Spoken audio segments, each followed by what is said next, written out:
करनाल के navy lieutenant विनय नरवाल गुरुग्राम की रहने वाली उनकी पत्नी हिमांशी के साथ घूम रहे थे। अचानक गोलियों की आवाज आने लगी। हिमांशी ने विनय को कहा कि फायरिंग हो रही है। हिमांशी की बात पूरी भी नहीं हुई थी कि सेना की वर्दी में एक व्यक्ति हाथ में AK-47 लिए ठीक उनके सामने आ खड़ा हुआ।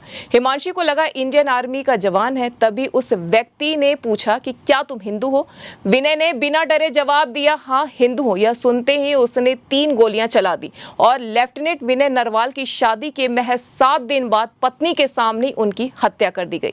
यह पूरा वाकया हिमांशी ने अपने परिवार के जनों को बताया। इस बारे में परिवार के रिश्तेदार ने बात की और उन्होंने बताया कि विनय और हिमांशी के साथ 22 अप्रैल को पहलगाम में क्या हुआ था। आतंकी की चलाई पहली गोली विनय के गर्दन पर लगी, दूसरी छाती और तीसरी कंधे के पास लगी। अचानक 3 गोलियां लगते ही विनय जमीन पर गिर पड़े। हिमांशी को कुछ समझ नहीं आया। वह इधर उधर से मदद मांगती रही मगर वहां कोई मददगार ही नहीं था। हमले के बाद विनय 1.5 घंटे तक उसी जगह पड़े रहे। हिमांशी ने पूरी ताकत से कोशिश की लेकिन कोई मदद नहीं पहुंच पाई। घाटी में नेटवर्क और साधनों की कमी के चलते राहत देरी से पहुंची और तब तक कई लोगों की जान जा चुकी थी। परिवार के सदस्य कहते हैं कि विनय के परिवार की हालत बेहद खराब है।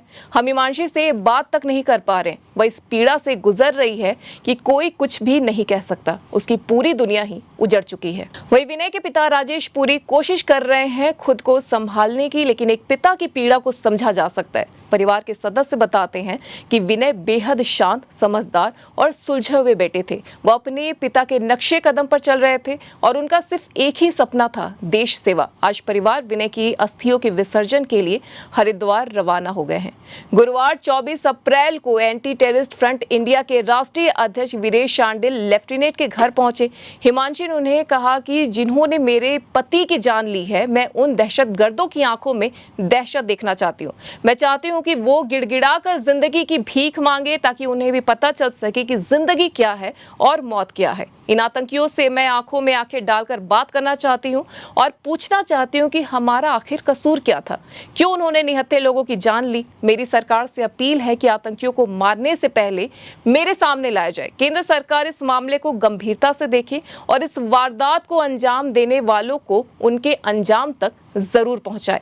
मीडिया रिपोर्ट्स के मुताबिक परिवार का कहना है कि स्विट्जरलैंड जाने के लिए नेवी की समय पर NOC मिल जाती तो शायद बेटे की जान नहीं जाती। सेना में होने के नाते विदेश जाने से पहले नेवी की NOC जरूरी थी, लेकिन जब NOC नहीं मिली तो जम्मू कश्मीर जाने का फैसला लिया। बता दें कि विनय और हिमांशी की 16 अप्रैल को मसूरी में शादी हुई थी। 19 तारीख को करनाल में रिसेप्शन पार्टी रखी गई थी। इसके बाद वे 21 अप्रैल को हिमांशी के साथ हनीमून मनाने के लिए पहलगाम गए हुए थे। N1 लाइव की खास खबर।